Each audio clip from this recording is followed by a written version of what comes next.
Welcome to State of the World. I'm Sally Lockwood, and our guest this week is Matthew Bartlett, a Republican strategist and former Trump appointee to the State Department in the first term, the first Trump administration. Matthew, thanks so much for joining us. Hey, Sally, pleasure to join you. Matthew, let's just kick off with where we are now. So it's been a huge week of diplomacy. We had the Putin summit in Alaska. We've had the Zelensky meeting at the White House, the Europeans dropping everything to rush out to Washington to try and support him. I mean, it sounds like the Trump administration is talking up the idea of a meeting between Putin and Zelensky, but the Kremlin's talking it down. Something of a historic couple of days, for the history books here, at least directionally speaking, ending this war may be in a better place than we've been in previous years. Not to say that this is done, not to say that success is anyway guaranteed. The biggest thing is moving past, who wins this war to how do we end this war? So, Matthew, you understand better than most how the Trump machine operates, how his team deals with foreign policy. What is going on behind the scenes now in the White House, in the Trump administration, as they try to work out the detail of all this? A lot of this is follow the leader, right? Trump is a very unorthodox American politician, and that certainly parlays its way into international politics. Again, wants to be a voice and a force for peace. So he continues to have a fly by the seat of your pants diplomacy style. And then it is certainly up to many of his aides, whether it's Secretary of State Marco Rubio, Special Envoy Stephen Witkoff, several other people in the administration to hammer out some of the finer details. Now, after the Alaska summit with Putin, the optics of that were extraordinary. Donald Trump was kind of fawning all over Vladimir Putin, welcoming him on a red carpet, to America. In Europe, there's arrest warrants out for Vladimir Putin. He won't travel to most European countries. What were the optics of that for you? In America, how's that being interpreted? Because one of the questions that I have is Donald Trump scared of Putin? Again, just like the president is divisive here in America, so was the Alaska summit. I don't like Putin. Yeah. Let's just be clear. He is a murdering, invading dictator, but he also exists in the world. You have to deal with him. Whatever we tried for the past 3 years did not seem to work. So the notion is let's host him, let's talk with him, let's show some level of respect towards him. If rolling out a red carpet for a very bad man will end this war, and there might be a small chance that that is possible, then it is worth it. You don't make peace with your friends, you make peace with your enemies. War is awful.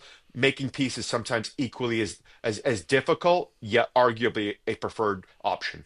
In light of these meetings, the Putin one, the one with Zelensky and the Europeans, there's been no major breakthrough, but do you think this has been largely positive for Donald Trump? And do you think it's potentially going to result in a breakthrough? Who cares what it is for Donald Trump?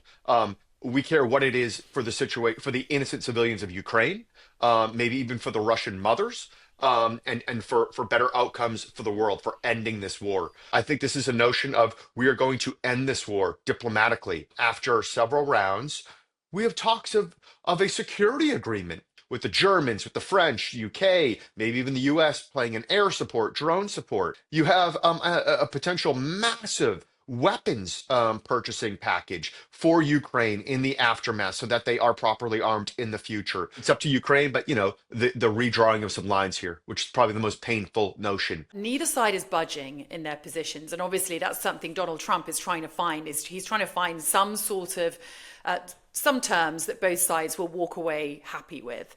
But the Donbass, what's happening in the east of Ukraine, the suggestions that could be carved up and Putin could essentially be rewarded with land that they don't even control yet.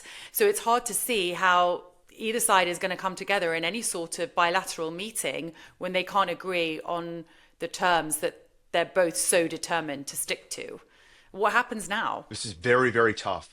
Reportedly in Axios, Vladimir Putin told Trump that he wanted all of the Donetsk region. And Trump said, well, then I guess we should wrap up this meeting and not prolong this anymore. Putin then backed off of all of that, showing a bit of compromise, maybe. And maybe even Vladimir Zelensky knows that, as a leader, sometimes you need to make very hard concessions. Like you said, I think drawing of those lines, who is where, will be the most painful yet critical point here. What did you make of how Zelensky was treated this time in the White House? There was a change in clothing, which, let's be honest, received way too much attention, but it was a thing. And there was a change in tone. Now, as someone who worked in the previous Trump administration, do things like clothing really matter to Donald Trump? Of course, I do Did it think that. matter that he was? Did it matter that he looked more formal this time? Yes, there's always going to be a lot of noise, maybe something of even a soap opera when it comes to President Trump. The main thing here is that it was a very good meeting. They were even laughing about the suit issue. Zelensky, ever the comedian, said, "You know what? I'm in a suit today, but you're in the same suit." And they even seemed to share a laugh about that in a very hard, serious situation. But the bigger thing is, again, they seem to be all singing off the same page. One thing that I thought was very interesting is JD Vance seemed to be sidelined in this latest meeting because he was one of the main culprits who was really rude to Zelensky and kind of attacked him in that Oval Office showdown. Do you think that that was done by design this time? The first meeting was a long simmering tensions around ideology. And then there was probably some hurt feelings, if you remember.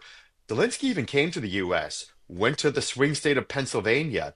It was seemed as Yeah. campaigning against Trump and Vance, who's always eager, to point out, if not even point the finger in the eye of Europe on a range of issues, was also, let's remember, in Europe, meeting with defense secretaries and ministers, consulting with Europe on their plans. So he actually played a critical role in the lead up to Alaska. He was there present. Arguably speaking, he continued to play a critical role in terms of coordinating with allies. And it was a good meeting overall. So yay. But when you look at what's happening on the ground in Ukraine, it is not yay at all. Since that meeting with Putin, every night Ukraine has been hit by ballistic missiles, by cruise missiles, by hundreds of drones, and they feel more vulnerable than ever. Nothing's changed on the ground. What do you think that says about how this week has gone, that Russia's tactics have just not changed at all? Do you think Trump has the influence over Putin that we perhaps perceive? The only thing you can say is that for the better part of 3 years, you're right. Nothing has changed in Ukraine, yet there are conversations and potentially even, direct conversations. A lot of this is up to the aggressor, whether or not Putin wants to make a deal here. Do you think Trump actually cares about Ukraine, or do you think he just wants a Nobel Peace Prize?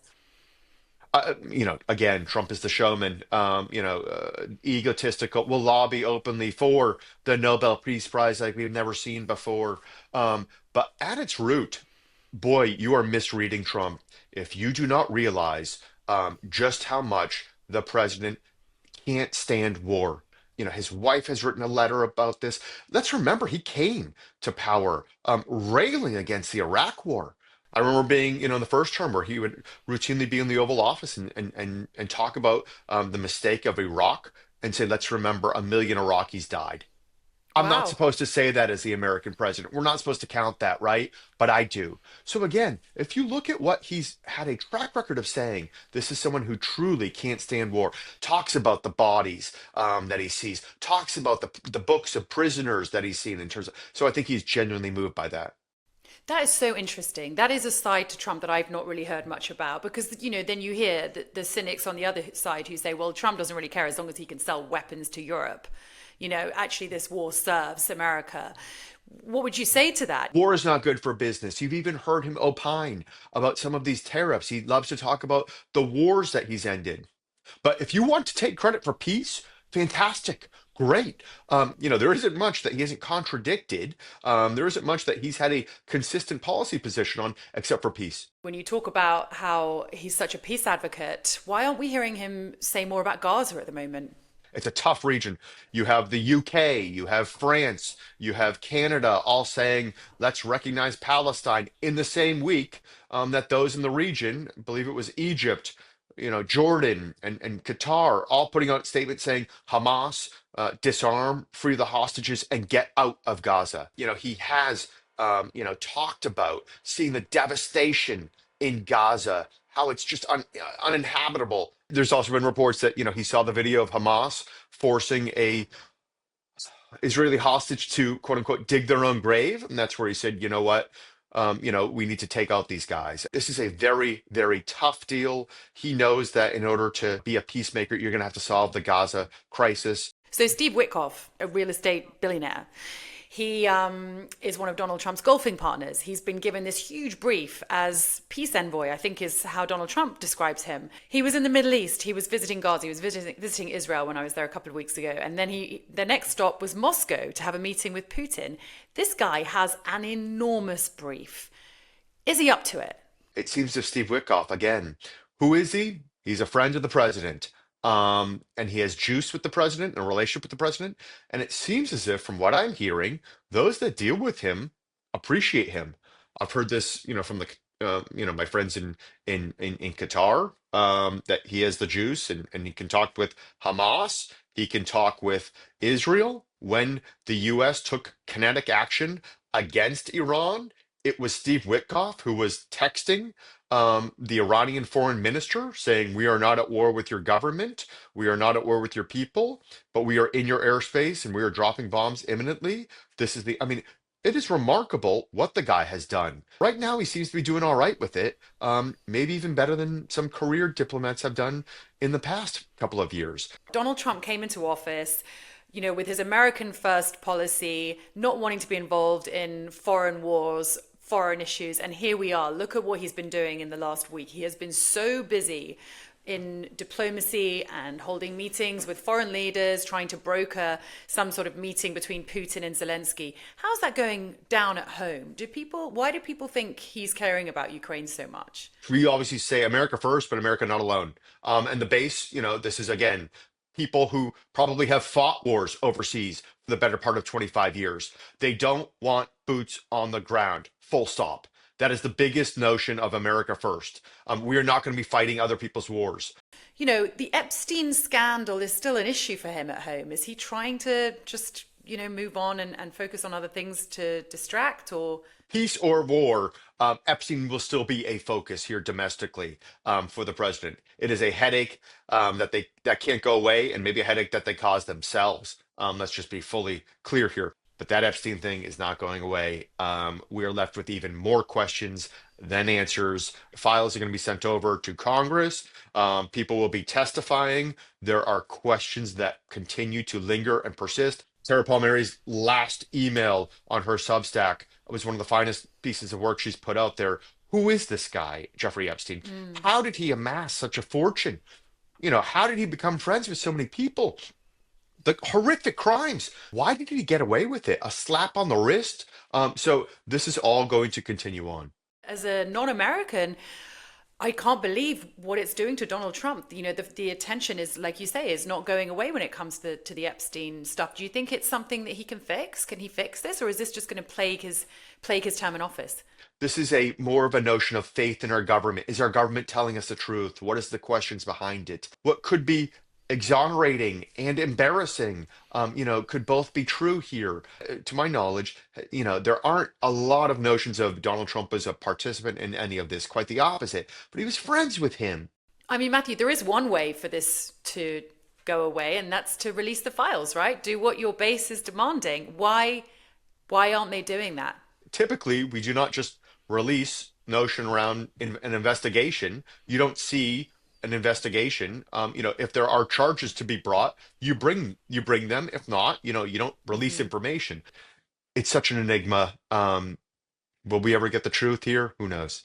Well, the House Oversight Committee have issued subpoenas, right, for the likes of Hillary Clinton, Bill Clinton. When are we going to be hearing that evidence? Do you know? It seems as if they'll be testifying, I think, maybe starting next week. This is something I could never have predicted, that this would be such a problem for Donald Trump. And like you say, I mean, with evidence beginning next week, we're going to be hearing a lot more about this. And Matthew, we'd love to have you back. Would be my honor. I mean, again, it's kind of crazy. You're talking about, Putin, Trump, prime ministers, Elon Musk. They were all friends with Epstein too. How did this guy become friends with everybody? It's just such a weird case. Yeah, only gets weirder. Let's revisit this, Matthew, and we'll also stay across whether Putin and Zelensky are going to meet. Reports they're going to meet before the end of the month, and they could even meet with Trump before the end of the month. And do stay tuned. If you've enjoyed this episode, please hit subscribe, hit like, share this with your friends, leave us a comment, and you'll see when our next updates on all of this stuff drop. Thanks very much to Matthew Bartlett for joining us, and to you for watching. See you soon.